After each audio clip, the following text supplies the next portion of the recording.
Right, on this dish we're going to cure some salmon. The important thing about curing is making sure that the salmon you're going to use is extremely fresh. You can see that there's no stickiness to it at all.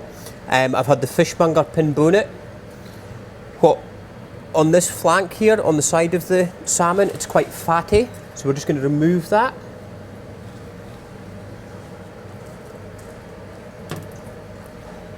Always check as well at the top. A few little bones in there. For the purposes of what I'm doing, I'm going to cut it into 2 pieces so it'll fit in my baking tray. To do this at home, I would be looking at the quantity of ingredients that I'm using and maybe dividing it by 6. That would feed 6 people for a starter. Take away that fatty edge there. Cut this bit.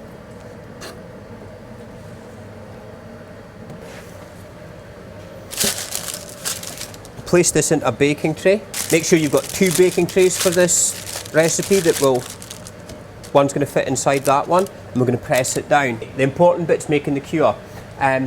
People speak about sort of eating raw fish and the safety of it and all that. Firstly, I wouldn't consider cured salmon to be a raw fish dish.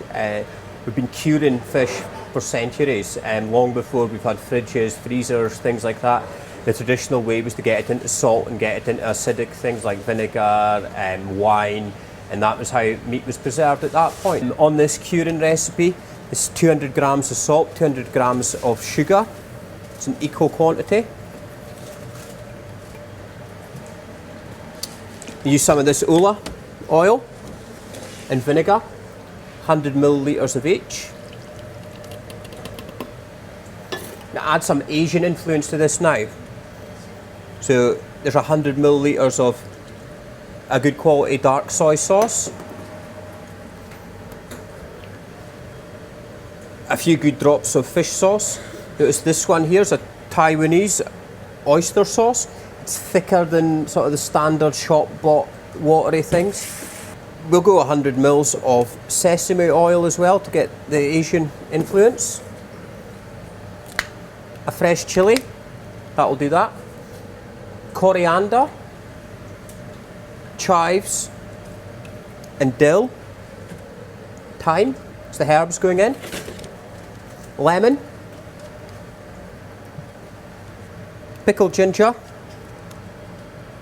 a whole lime, 3 cloves of garlic, and some sweet chilli sauce. We're going to bring this back in now and need to add some Scottish influence to it. We've got the traditional curing mix of the spices, the vinegars, the salts, the sugars. We're going to add some honey there. I think honey is, it's a universal ingredient. You get very, very great honeys coming from sort of New Zealand, China, North America, bee population struggling. But essentially honey makes me think of Scotland, makes me think of Cranach, and you never really get it with fish. I think it's quite a addition. Now we're going to take this Jura superstition. If you're very superstitious, to bring you luck, you always pour it with the symbol on your hand. This is a great whisky to use where they lay the whisky down in Jura for 10 years for that single malt. It's getting the sea salt, everything you sort of imagine about Scotland and fish can probably be summed up in a good lungful of air from Jura. So all this is in together.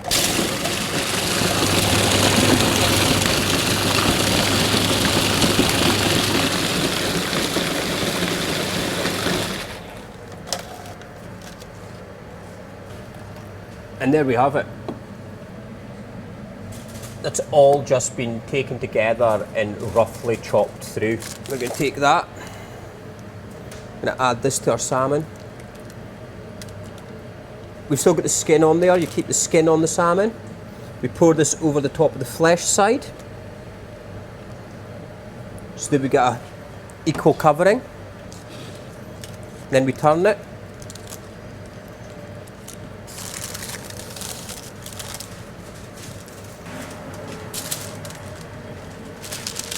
So that's our salmon. Now we place another sheet of paper on top of that. and the tray that's the same size. I see that, like, sort of introduced some like gravel axe and things like that. You're actually pressing it, press heavy, which it's good for that type of dish, but your natural juices and sugars inside the salmon is going to come out into the poaching liquor, and you're taking away the goodness. Okay, so we've laid this down now for 4 days,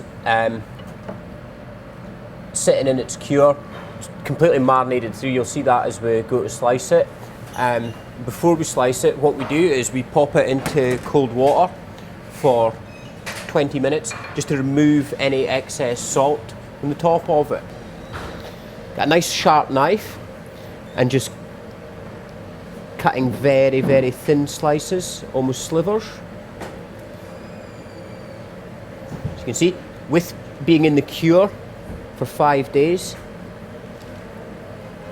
it's transparent. A lot of folk would say, oh, it's a raw salmon dish, but it's cured salmon. It's the equivalent of cooking it. So once it's been cured properly,